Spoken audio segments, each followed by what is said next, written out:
નમસ્કાર, હું છું વિક્રમ વકીલ અને આપ જોઈ રહ્યા છો હોટલાઇન ન્યૂઝ.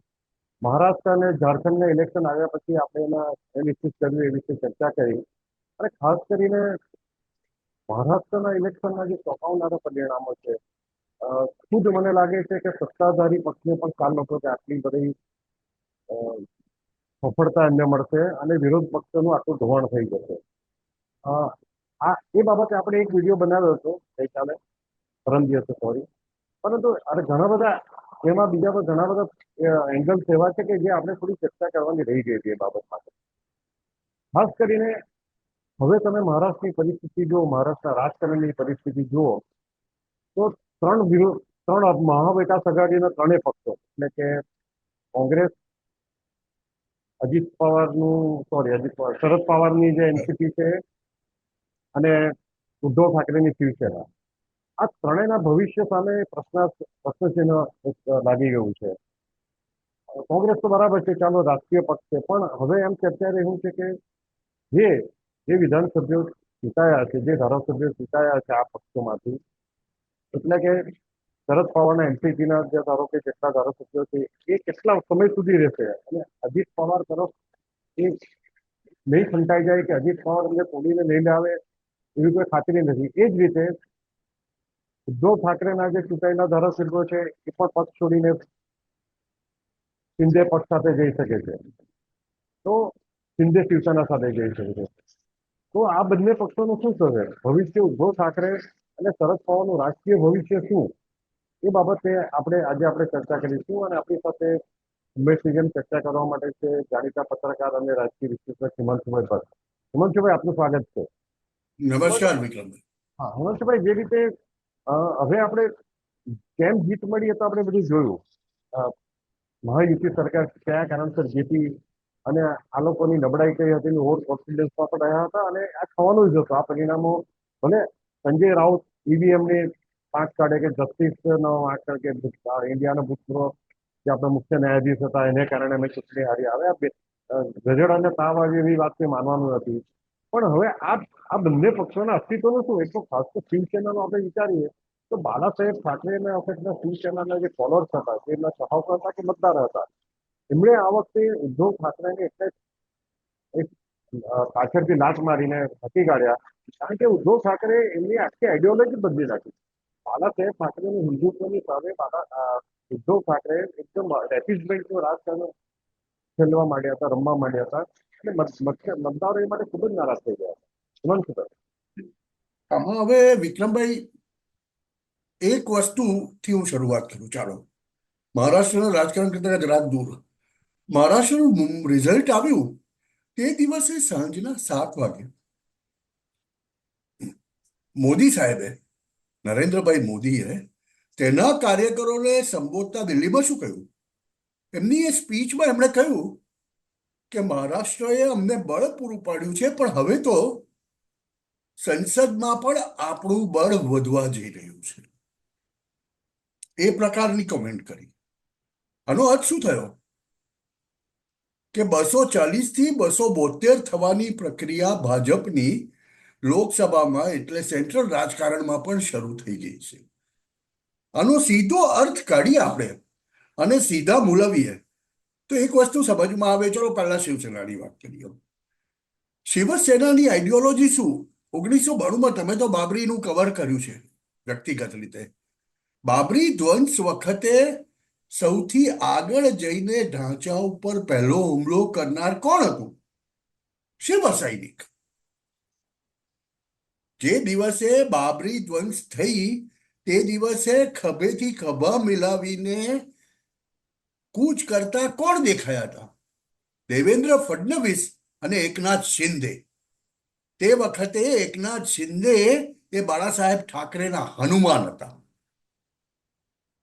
હવે આવા સંજોગોમાં જ્યારે બાળા સાહેબ ઠાકરેના છોકરા એટલે આપણા ઉદ્ધવ ઠાકરે અને એમના છોકરાની વિરાસત મૂકવા, જાણે એમના બાપનું ગરાસ હોય તેવી રીતે મહારાષ્ટ્ર પોતાનું જ હોય, એમના વગર કોઈ હોય જ નહીં બીજું. કે જેવી રીતે ભારત એટલે કે ઇન્દિરા ગાંધીનું, નહેરુ ગાંધીનું, એવી રીતે મહારાષ્ટ્ર એ તો અમારું જ એમ માનીને આદિત્ય ઠાકરે માટે માંગણી કરનારા આ ઉદ્ધવ ઠાકરે જ્યારે હિન્દુ હૃદય સમ્રાટ તો બાજુ પર છોડો, બાળા સાહેબ ઠાકરે જે હતા તે તો બાજુ પર છોડો, પણ ખાલી હિન્દુ શિવસૈનિક બનવાની જગ્યાએ એ જનાબ મૌલાના ઉદ્ધવ ઠાકરે બની જાય, ત્યારે એ શિવસૈનિક જે હિન્દુત્વની આઈડિયોલોજીથી પ્રેરાયેલો છે એ એને વોટ આપશે? તો જવાબ મળી ગયો આપણને. 23મી બધા મતોની ગણતરી થઈ. શિવસેનાને માત્ર અને માત્ર લઘુમતીના મતો મળ્યા. પરિણામ એ આવ્યું કે ઉદ્ધવ ઠાકરેનો છોકરો આદિત્ય ઠાકરે પણ મિલિંદ દેવરા સામે હારી ગયો. એટલે આ આઈડિયોલોજીની કમાલ. હવે જે બચ્યા, શિવસેનાને એક બાબતના અભિનંદન આપવા પડે કે એમવીએમાં વિક્રમભાઈ, ભાઈ, આઈ થિંક આદિત્ય ઠાકરે હારી નથી ગયા, બહુ એટલી માધ્યમથી જીત્યા. નહીં નહીં નહીં નહીં, આદિત્ય ઠાકરે નહીં, મિલિંદ દેવરા જીત્યા ત્યાં. ના ના, તમે ચેક કરો. મિલિંદ દેવરા સામે આદિત્ય ઠાકરે જીત્યા એટલે એવી વાત છે. પણ એ જે પણ એ ફાઇનલ રિઝલ્ટ જે પણ હોય, જીત્યા હોય તો પણ બહુ માર્જિન.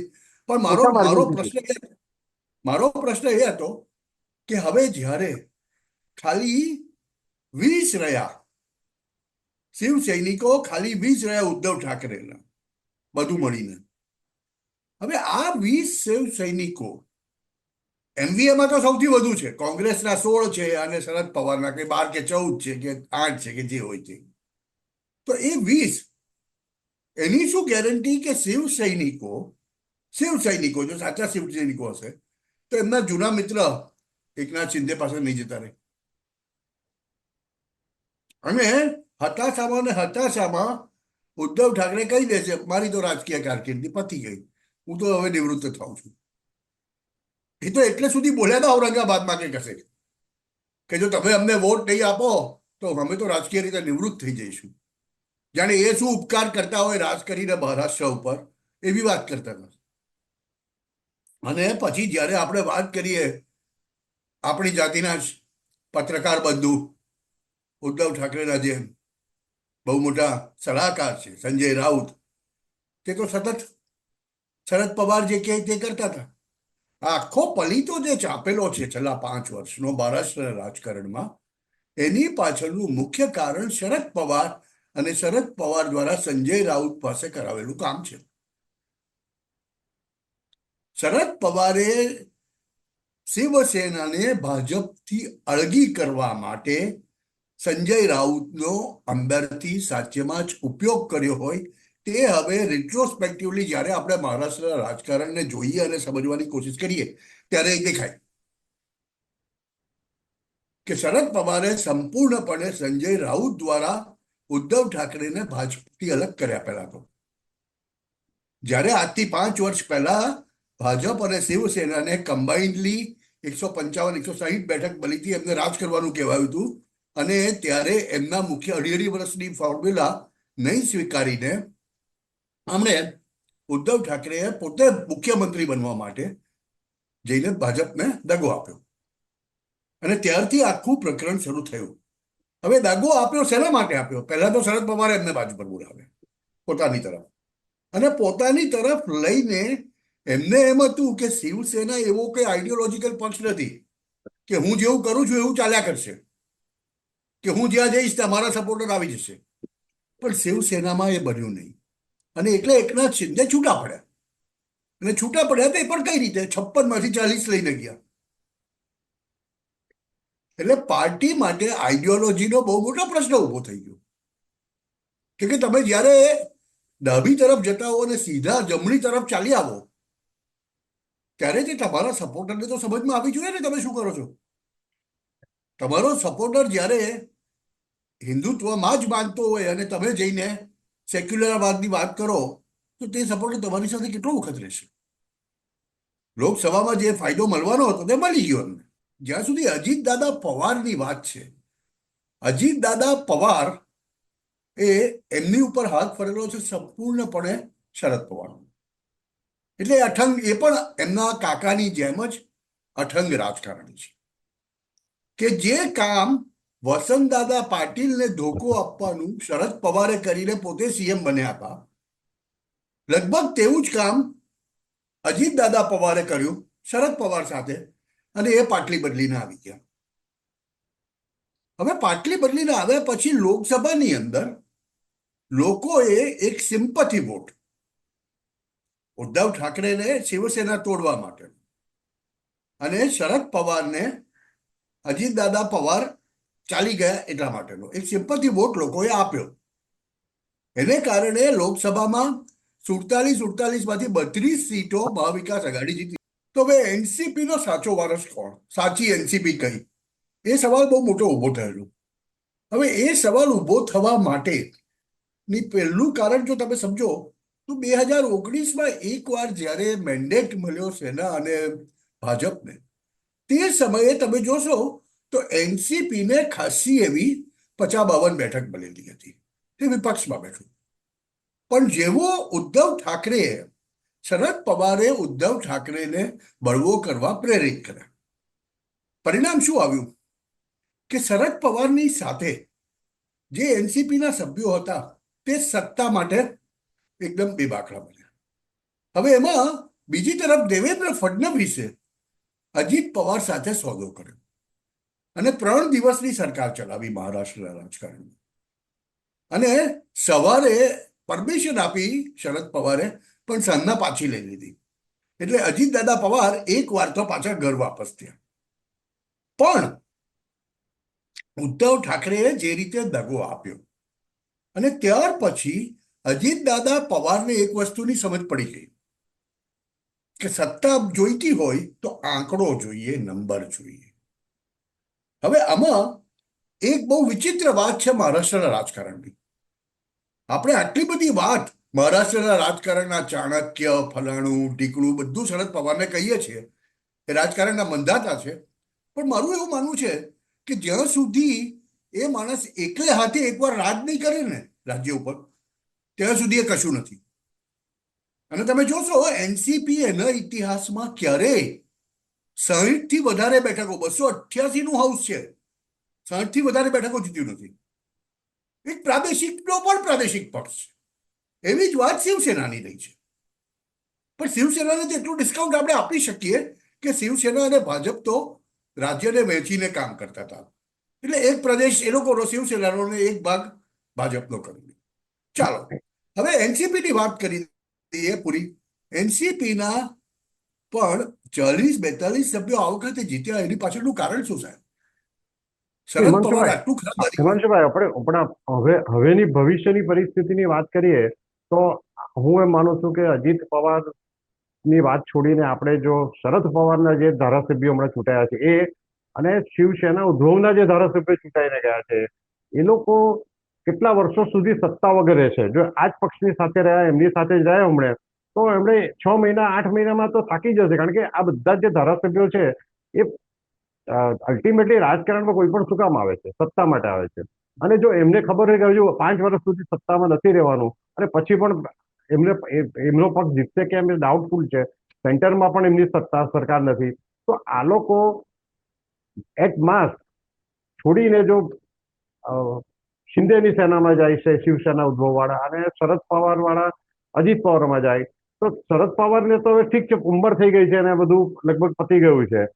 અને સુપ્રિયા સુલે એમની દીકરીને કે સ્થાનિક રાજકારણમાં રસ નથી, એ તો કદાચ દિલ્હીમાં જ એને રસ છે. પણ ઉદ્ધવ ઠાકરેની ઉંમર તો હજુ 62 વર્ષ જ છે. એટલે રાજકારણમાં તો 62 વર્ષ યુવાન જ કહેવાય એમ. તો ઉદ્ધવ ઠાકરે અને બીજું કે આદિત્ય ઠાકરે માટે શું મુકતા જશે? જો એમની શિવસેના પૂરી થઈ ગઈ, એમની પાસે કોઈ માણસ જ નહીં રહ્યા, અને ભવિષ્ય તો પાછું એવું નહીં મને કે આ મૂળ આઈડિયોલોજી, એટલે હિન્દુત્વની આઈડિયોલોજી પસંદ કરે પાછા ટકી રહેવા માટે રાજકારણ. એક વસ્તુ બરાબર સમજો. 23મીએ સાંજના જ્યારે નરેન્દ્રભાઈ મોદીએ તેમના સંભાષણમાં કહી દીધું કે 240થી વધીને લગભગ, એટલે અંદેશો આપી દીધો કે 240થી હવે 272 જવા જઈ રહ્યા છે.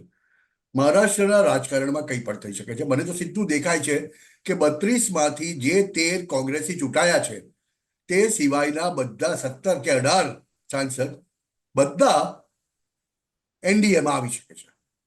આ સાંસદો કોના છે? 9 છે ઉદ્ધવ ગ્રુપના અને 8 છે શરદ પવાર ગ્રુપના.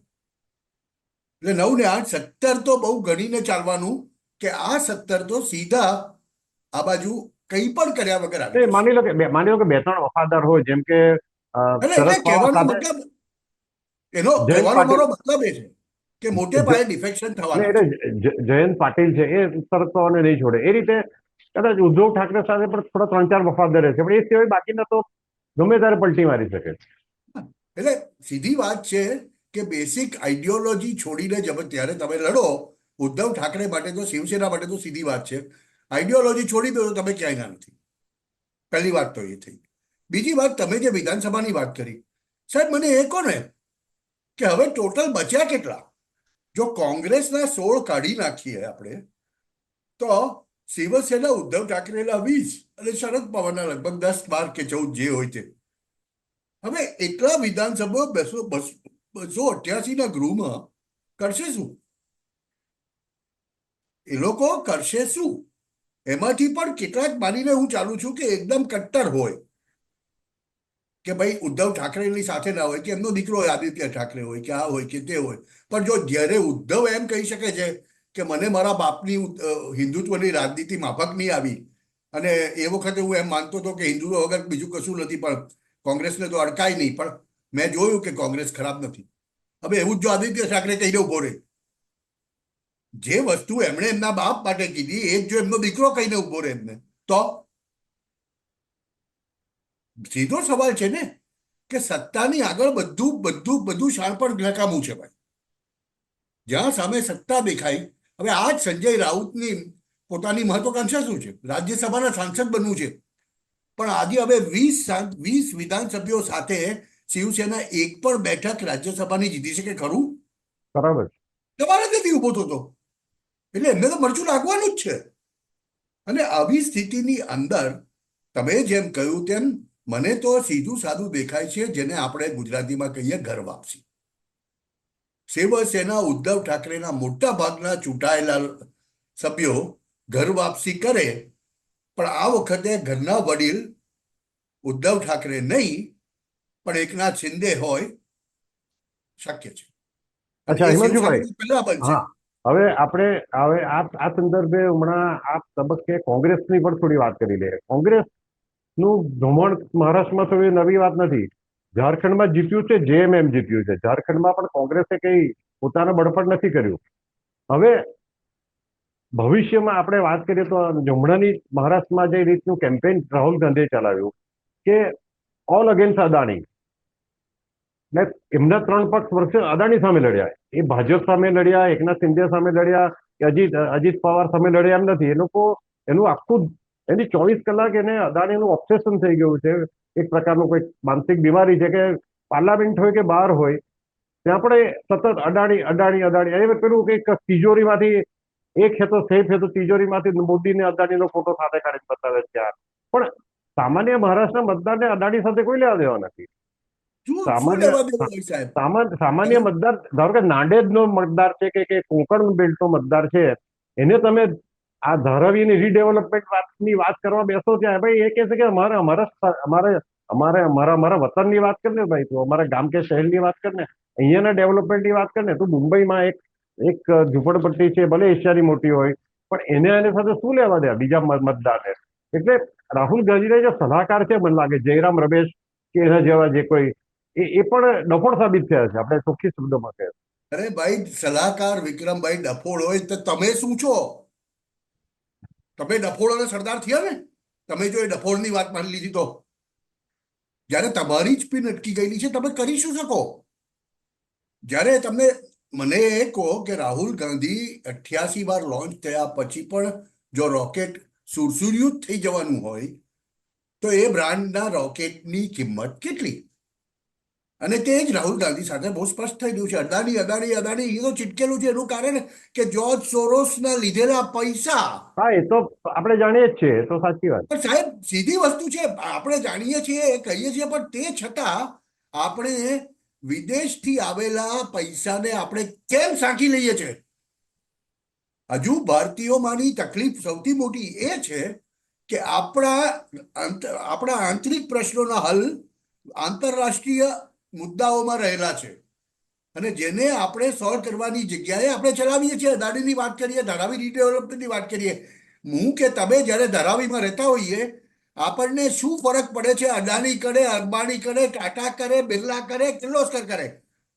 જો મારા સ્લમનું રીડેવલપમેન્ટ કરીને મને કોઈ ફ્લેટ આપવાનું હોય તો મને શું ફેર પડવાનો છે સાહેબ? પછી અદાણી હોય કે અંબાણી હોય, મને શું ફેર પડે? પણ હવે તમને એવું લાગે છે કે હવે કોંગ્રેસને આ પ્રેઝન્ટ સર્કમસ્ટન્સીસ, હવે દિલ્હીની ઇલેક્શન પણ આવી રહ્યું છે વિધાનસભા, બરાબર, અને કોંગ્રેસ હરિયાણામાં હારી ગઈ, મહારાષ્ટ્રમાં સફાયો થઈ ગયો, ઝારખંડમાં પણ એ નંબર 2 કે 3 પર છે. તો આખા દેશમાં તમે આજે જો કર્ણાટકમાં એક એની પાસે સત્તા છે, એ સિવાય હિમાચલમાં છે, એ તો નાનું રાજ્ય છે, ચાલો આપણે એમ કહીએ. તો કોંગ્રેસનું ફ્યુચર શું? કોંગ્રેસને રાહુલ ગાંધી અને પ્રિયંકા ગાંધી ભલે હવે સંસદ બને એટલે હવે એમ કહેવાય કે ગાંધી કુટુંબમાંથી 2 જ જણ બાકી રહ્યા, એક રોબર્ટ વાઢેરા અને કદાચ મને લાગે છે એના પ્રિયંકાના છોકરાઓ જે સંસદમાં નથી ગયા, બાકી આખું ફેમિલી સંસદમાં જઈ આવ્યું કે છે. તો પણ એને કારણે કોંગ્રેસ સર્વાઈવ કઈ રીતે થશે? કોંગ્રેસના જ કેટલાક અશોક ચૌહાણ જેવા મહારાષ્ટ્રમાં આટલા ખમતીધર નેતા છોડીને ચાલ્યા ગયા, મિલિંદ દેવરા ચાલ્યા ગયા બીજા પક્ષમાં. તો આ ધોવાણ ચાલુ જ રહેવાનું છે. કોંગ્રેસનું ભવિષ્ય શું લાગે?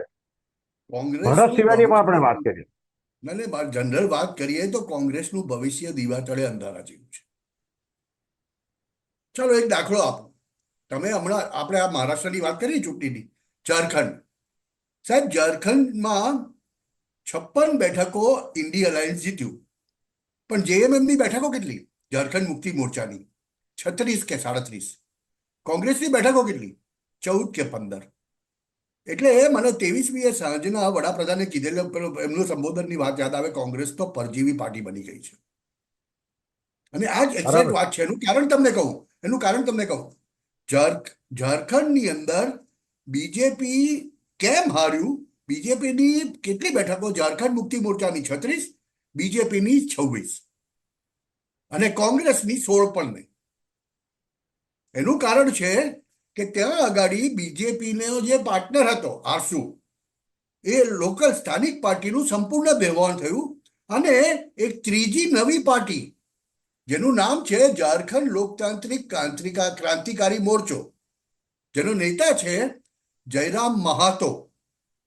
ત્યાં લોકો એને ટાઈગર મહાતો કહે છે. એ આખા સંબલ બેલ્ટ, આખા આદિવાસી બેલ્ટમાં, ઝારખંડમાં આ પાર્ટીએ 14 સીટો ઉપર અસર કરી છે અને એનડીએના વોટ એના કારણે કપાયા. અને પરિણામે 14 સીટોનું પરિણામ જે ભાજપ તરફી આવી શકતું હતું તે ઝારખંડ મુક્તિ મોરચા તરફી આવ્યું છે.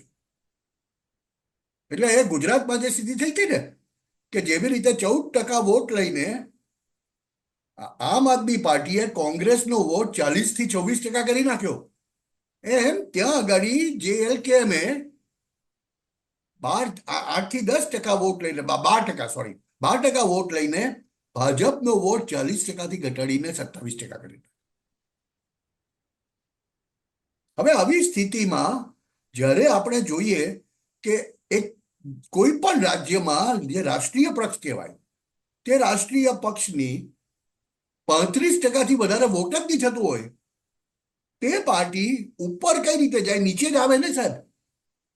ગુજરાતમાં 35માંથી 25 થઈ ગયું. હમણાં મહારાષ્ટ્રના આંકડા આવશે, ખબર પડશે આપણને. કોંગ્રેસને કદાચ સિંગલ ડિજિટ પર્સન્ટેજમાં વોટ મળેલા છે મહારાષ્ટ્ર, 9 કે 10% વોટ છે.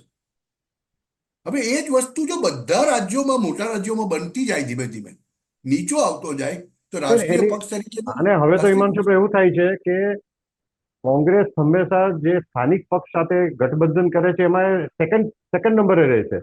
સામાન્ય રીતે એવું થવું જોઈએ કે નેશનલ પાર્ટી સાથે કોઈ પણ ગઠબંધન કરે તો સ્થાનિક પક્ષ સેકન્ડ નંબરે હોય. એની જગ્યાએ કોંગ્રેસે હંમેશા સેકન્ડ નંબરે રહેવું પડે છે. બંગાળમાં પણ જો કરે તો મમતા બેનર્જીને હાથ ઉપર હોય છે. ઉત્તર પ્રદેશમાં કરે છે તો સમાજવાદી પક્ષ પાર્ટીના અખિલેશ યાદવના હાથ ઉપર હોય છે. એટલે બધેથી કોંગ્રેસના વર્કરો પણ ધીમે ધીમે સેકન્ડ કેડરના નેતાઓ પણ હતાશ થઈને કોંગ્રેસ છોડી જશે. જે નરેન્દ્ર મોદીનું સપનું છે દેશને માંથી કોંગ્રેસને નાબૂદ કરવું, એ કદાચ આ રાહુલ ગાંધી કરીને બતાવશે. થેન્ક યુ વેરી મચ હિમાંશુભાઈ, તમે આજે અમારી સાથે જોડાયા. Thank you.